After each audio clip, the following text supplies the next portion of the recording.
Hey, this is Dave DeCamp from antiwar.com, and this is anti-war news for Thursday, September 1st, 2022. The first story at the top of antiwar.com, the first headline is the West sabotaged a tentative peace deal back in April that was between Russia and Ukraine. This is based on a long article in Foreign Affairs by Fiona Hill and Angela Stent. Fiona Hill is the one I'm more familiar with. She was in the Bush administration. She was in the Trump administration for a short time, too, I think, on the National Security Council.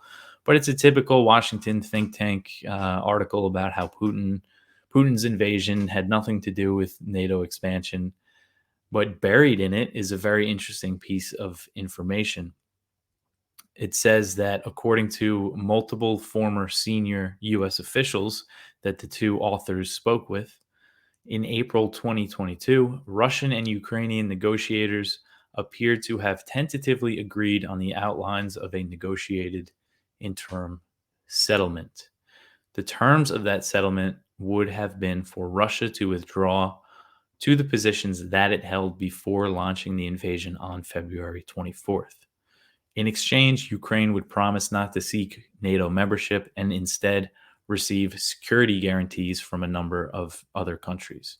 The tentative deal was the result of in person peace talks Russian and Ukrainian officials held in Istanbul at the end of March.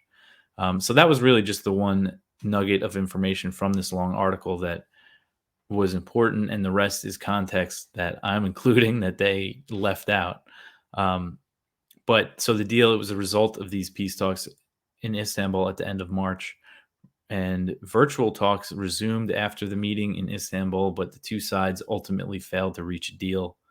And maybe the primary factor in the failed negotiations was pressure from the West, according to a report from Ukrainska Pravda, which is a pro-Ukrainian outlet. It's a Ukrainian media outlet. It's pretty pro-Kiev. It's different than Pravda, the Russian newspaper, which I think was former Soviet Union paper. But British Prime Minister Boris Johnson, he urged Ukrainian President Vladimir Zelensky to stop negotiating with Russia when he visited Kiev on April 9th. According to the report, Johnson told Zelensky that even if Ukraine is ready to sign some agreement on guarantees with Putin, Kiev's Western backers are not. The report said that Johnson said, "We're not ready," and that he was speaking for the collective West. With the U.S. being the leader of NATO, it's very, he wouldn't do this without support from the U.S. Go in there and tell them to stop negotiating. The report said that Russia was ready for a meeting between Putin and Zelensky on the potential peace deal, but it became less likely after Johnson's visit. And Johnson appeared to confirm this report. About a month later, he spoke with Macron on the phone, the French president, and he told Macron that while he was in Kiev during this visit, he urged the Ukrainians not to negotiate with Russia. And the Johnson, he's due to step down as prime minister in September, but he visited Kiev one last time in August, just recently, and he told the Ukrainians, again, don't negotiate with Russia. So, according to this report, the other factor that scuttled peace talks was the discovery of massacred civilians in Bucha and other areas near Kiev that Russia withdrew from around the time negotiations were being held. Russia announced after the Istanbul talks at the end of March that it was drastically reducing military operations around Kiev and the northern city of Chernihiv. And so they had these talks in Istanbul right after Russia's deputy defense minister announced this, that they're going to drastically reduce military operations in the north. And what followed was a withdrawal from the north. So it was definitely related to the peace talks. But, the U.S. Ukrainian narrative is that it was a retreat, and Russia definitely took a lot of losses in that part of the offensive. But it was clearly timed. It seems, just looking at the timeline, it looks like it was timed with the talks. But when they pulled out from that area, the U.S. and its NATO allies, they viewed it as a withdrawal. They viewed it as an opportunity to start really hurting Russia. They said, oh, wait, maybe we can really beat Russia or just hurt Russia. And this is when we saw the rhetoric kind of change. This was when Secretary of Defense Lloyd Austin went to Kiev, which was later in April, after Russia and Ukraine basically said that there's no progress on the peace talks anymore. Austin went there, and afterward, he said that the U.S.'s goal in Ukraine was to weaken Russia. And then in May, the following month, Congress appropriated $40 billion for Ukraine aid, which President Biden signed into law. So this just shows the timeline. There were peace talks. They looked like they could have made some progress. They had a tentative agreement, and then it fell apart because of this pressure from the West. And then all this aid came. So it really just goes to show how the U.S., they don't want this war to end. All right, the next one here. Moscow says that the U.S. and Russia are discussing possible New START commission talks. Russian Deputy Foreign Minister Sergei Ryabkov, he said Wednesday that the U.S. and Russia were discussing the possibility of resuming talks on New START, the last nuclear arms control treaty between the two powers. Ryabkov said that the topic has come up repeatedly through working channels that the U.S. and Russia are apparently communicating through. I'm not sure exactly what these channels are. But this is a good sign that at least there's some sort of communication. And he said that they're discussing holding a meeting of the bilateral consultative commission, which was established under the New START treaty. And it's a compliance and implementation body. The New START treaty, it limits the deployment of nuclear capable missiles and bombers and nuclear warheads. And there's an inspection regime.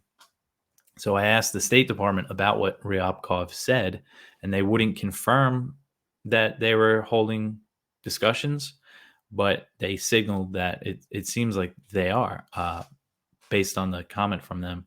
They said that the first step would be to resume New START inspections that were paused due to COVID-19. A State Department spokesperson told me in an email, quote, "The first step toward progress is to resume inspections under the New START treaty.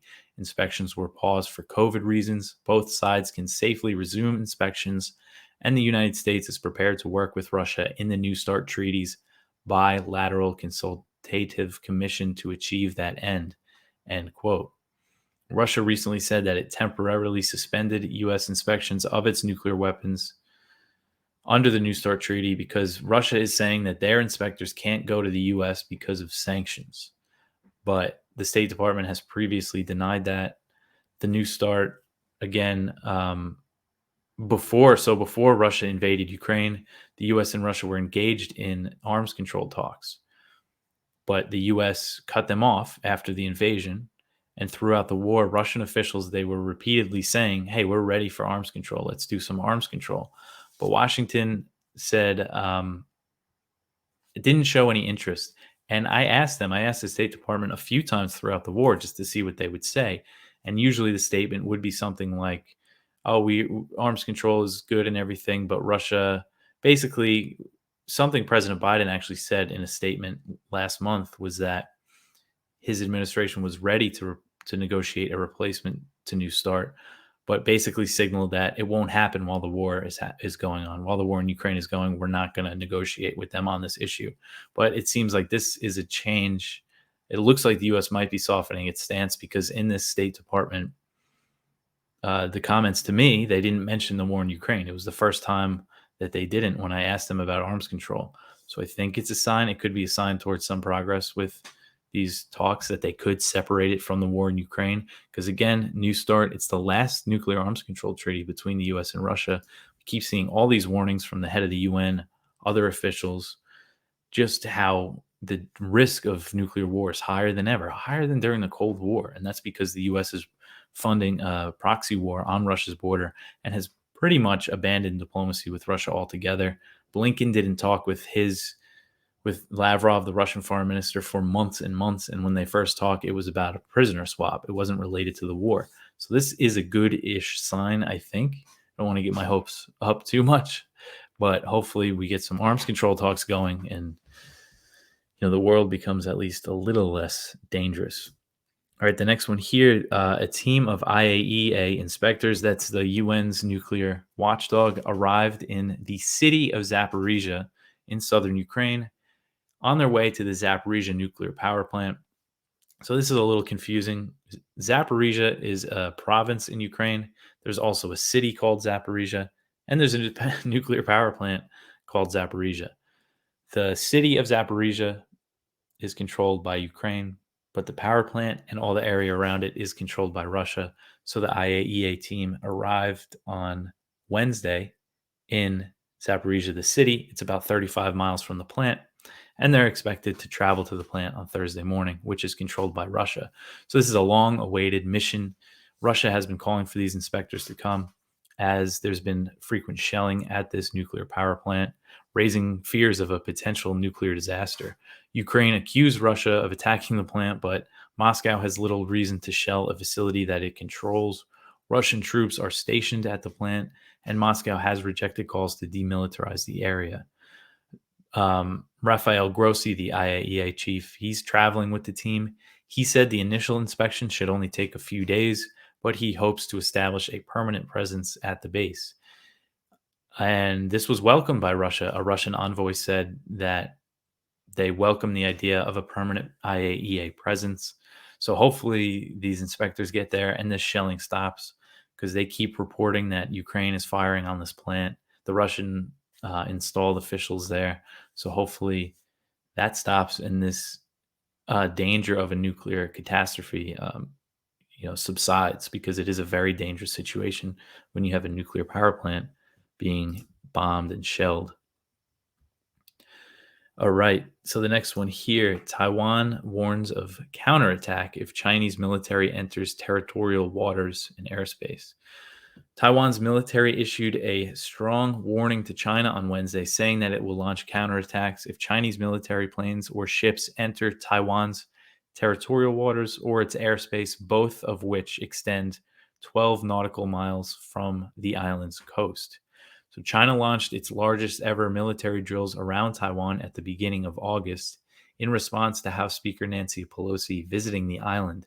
At the time, the South China Morning Post. So at the time, there was a report that a Chinese warship entered the 12-mile zone that's Taiwan's territorial waters. But later, Taiwanese officials denied that, and they said that the ship stayed 24 nautical miles away from the island during the drills. So it doesn't look like China has breached that zone yet, but China has kept up the military pressure on Taiwan as U.S. delegations continue to visit the island. 5 U.S. visits to Taiwan in the month of August. That's a lot. And on Tuesday, Taiwan said that it fired warning shots on a Chinese drone that was flying over the Kinmen Islands, also known as the Quemoys. It's a Taiwanese-controlled archipelago on the southeastern coast of mainland China. It is important just for people to understand that Taiwan controls islands that are basically almost attached to the mainland. I mean, for all intents and purposes, it's mainland China. It's on the other side of the Taiwan Strait. And these islands during the Taiwan Strait crises in the 1950s, they were shelled by China. And the US military intervened during these what they called the first Taiwan Strait crisis and the second Taiwan Strait crisis. So this is always a risk that if tensions really get high, that the China could potentially move to take these islands. I mean, you got to think that they could do that pretty easily because they're right there. But anyway, so the Taiwan, they fired warning shots at this drone, and tensions are just really soaring now. And Chinese military analysts, they told the South China Morning Post that since then it's really escalated the chance of a military clash, and that the Chinese activity is not going to slow down, is what they also said, because the U.S. keeps sending officials to Taiwan. And during that Taiwan Strait crisis, the second one in 1958, military planners, there was a serious push for the U.S. to use nuclear weapons on China, to bomb China with a nuclear weapon. So that's just the history here. So it's a sensitive, you have to understand how sensitive it is for China. And this stuff is really dangerous and troubling because, again, a full invasion of Taiwan is such a major military operation. But maybe China would move to take those little islands, and what would the U.S. response be? That's the big question. It could be the precursor to a bigger war. Let's say China takes those islands, and then the U.S. really ramps up military aid for Taiwan and support and changes the relationship, and then who knows what could happen from there. It's just very dangerous, and it should hopefully stop. But it doesn't look like the U.S. isn't showing any signals that it's going to try to de-escalate the situation. The next one here, speaking of tensions, Germany said that it's going to expand its military presence in the Asia Pacific to counter China. This was the German defense minister. Oh, I'm sorry, the head of Germany's armed forces speaking to Reuters, saying Germany is going to expand its presence in the region by sending ships and participating in military drills in Australia. Last year, Germany sent a ship to the South China Sea, which was the first time they did so in almost 20 years. So this is just an example of the U.S.'s European allies. They're getting in on this expansion in Asia to counter China. We've seen France and the UK send warships in the region too, and NATO has its eye on expanding. Okay, the next one here is from Kyle Anzalone at the Libertarian Institute. Promises to Afghans go unfulfilled 1 year after Kabul evacuation. So this is just a piece about how it's been a year since the U.S. completed its withdrawal, and it evacuated thousands and I think close to 100,000 or more. I'm not sure the exact number.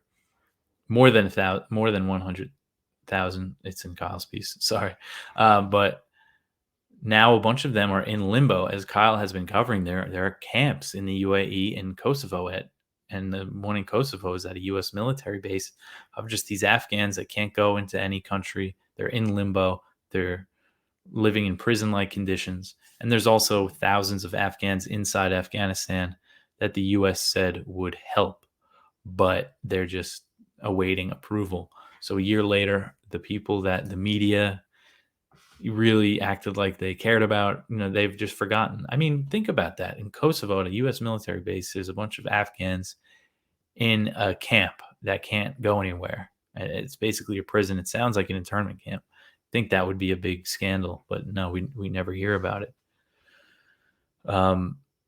The next one here, U.S. tells Iran not to link IAEA inquiry on uranium traces to the nuclear deal. So this is according to a report from Axios, citing a U.S. official that said through the EU-mediated talks that they're having to revive the nuclear deal known as the JCPOA, the U.S. told Iran not to link the IAEA's investigation into uranium traces at undeclared nuclear sites to the JCPOA.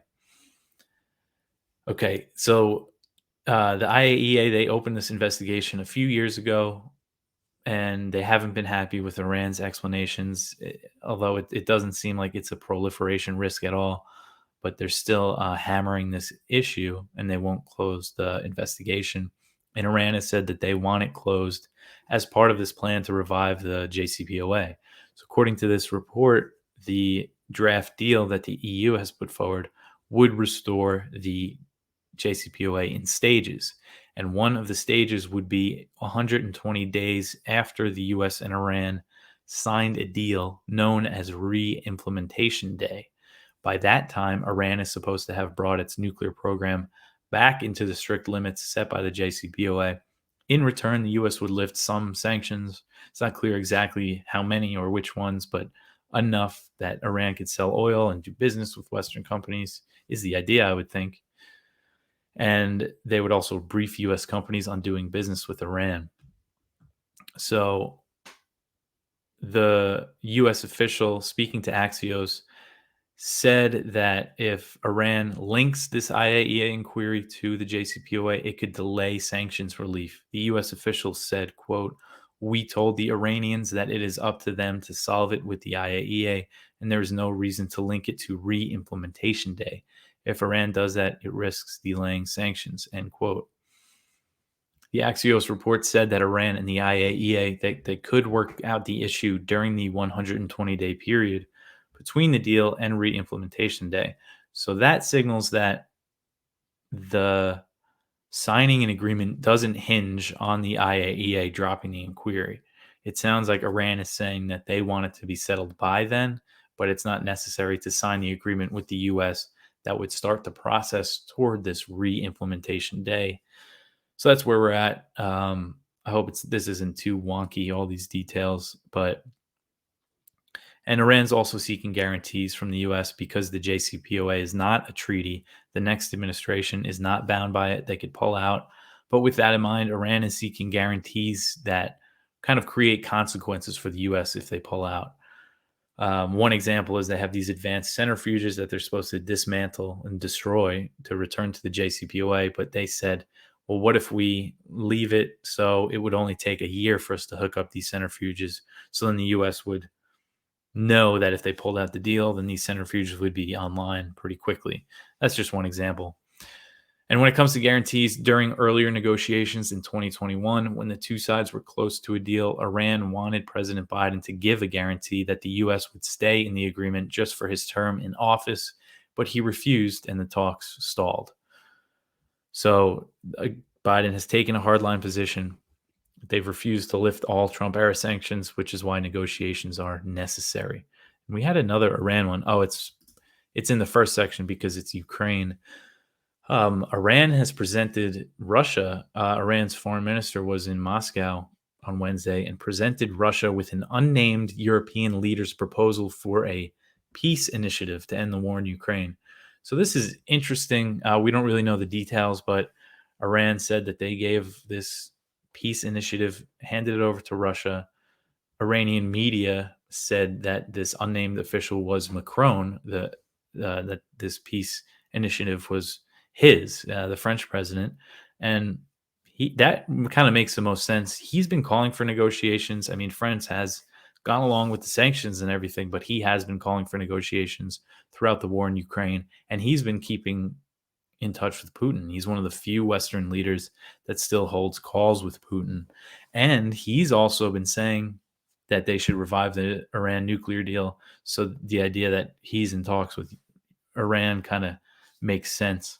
But it's interesting. I mean, you never see the U.S. say that they're putting forward a peace initiative for Ukraine. It's all just about weapons, weapons, weapons. But the last news story here, Israel attacks the Syrian capital of Damascus and an airport in Aleppo.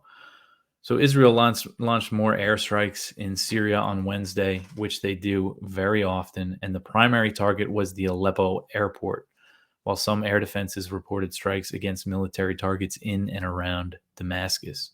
So they bombed the Aleppo airport. We're not clear of the damage, but it's just an example of how they do attack, civilian infrastructure. And a few months ago, they bombed the Damascus, the international airport, and put it out of commission for a little while.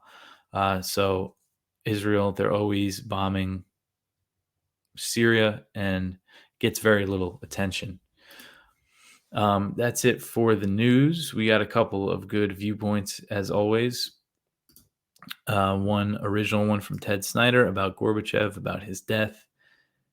But that's it for today for the news. That was a lot of information. I hope I explained it all well.